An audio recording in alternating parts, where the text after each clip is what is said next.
Let's talk more about observation skills. Now, in another prior video, I talked about the grid search method, where you break up an area into these grids, these boxes, these sections, and you search each section one at a time, and then you mark them off as you go along, and you really focus on that one section, so you're not trying to scan a large area where you're more likely to miss anomalies or miss something that might be right in front of you.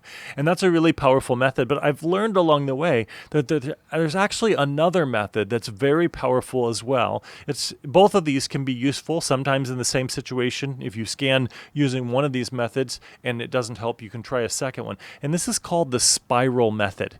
And I want to talk you through it. It's just what it sounds like. It's not rocket science. It's a pretty simple thing.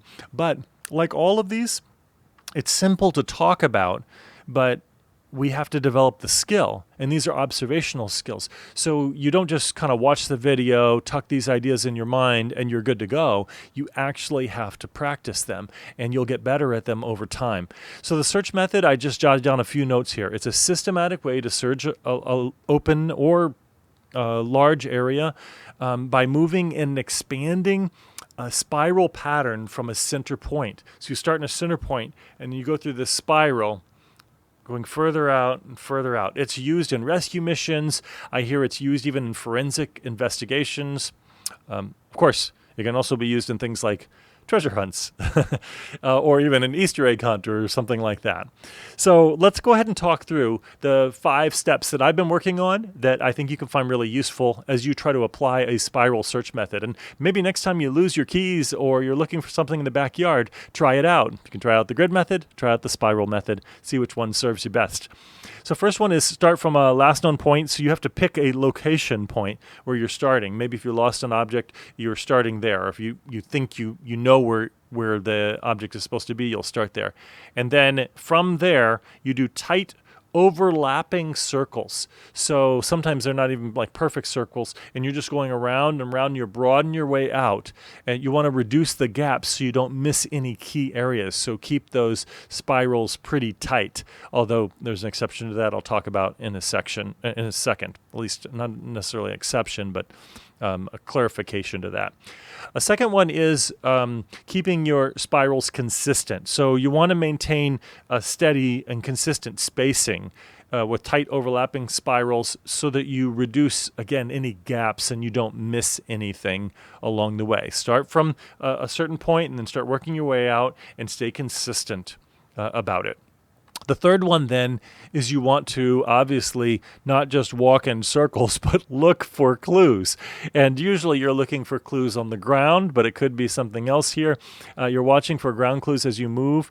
You want to stay observant, look for subtle signs, look for things that are hidden markers, whatever else it might be as you're going along. And you can look at some of my other videos on observational skills that can help you pay more attention as you're going through this spiraling approach. All right, let's go in then to the fourth one, which is you want to adjust your scope of your spiral based upon the terrain that you're in. So if you're looking at a really big open space, that might allow you for some wider spirals if it's a big open space.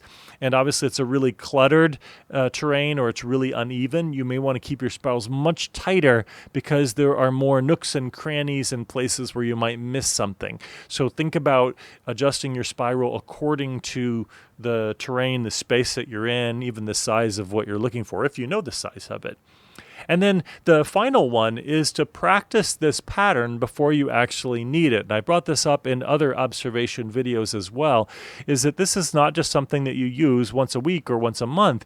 If you try using this spiral pattern to pay attention better just in your everyday life in different areas, your backyard, your living room, place at work, or something like that, in order to learn to be more observant, to notice anomalies, to notice things that are just unique or distinct or beautiful or disturbing or whatever else it might be, try practicing this. Run actual drills or try to get people along and together and actually do some fake treasure hunts and just hide something and try using the spiral approach to discover it so you can test it out.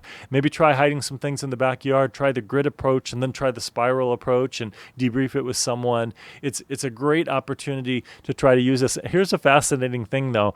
I noticed that I found myself far more effective in Easter egg treasure hunts when I started actually applying the spiral and the grid approach. And I kind of tested this out. I found some old Easter eggs and started hiding them around. And of course, I knew where they were, but then I just used this approach and I didn't really forget where they were, but I just used this approach to kind of go through and scan them.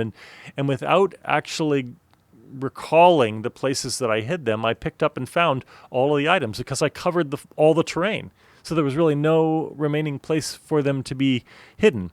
And that's not the best proof. The best proof is for you to test it out, to try it for yourself. But these are methods that are used, again, for rescue workers, for first responders, for other people, and also for treasure hunters and just those of us who want to be a little more observant in the spaces around us. So I hope you find this useful. I look forward to your comments.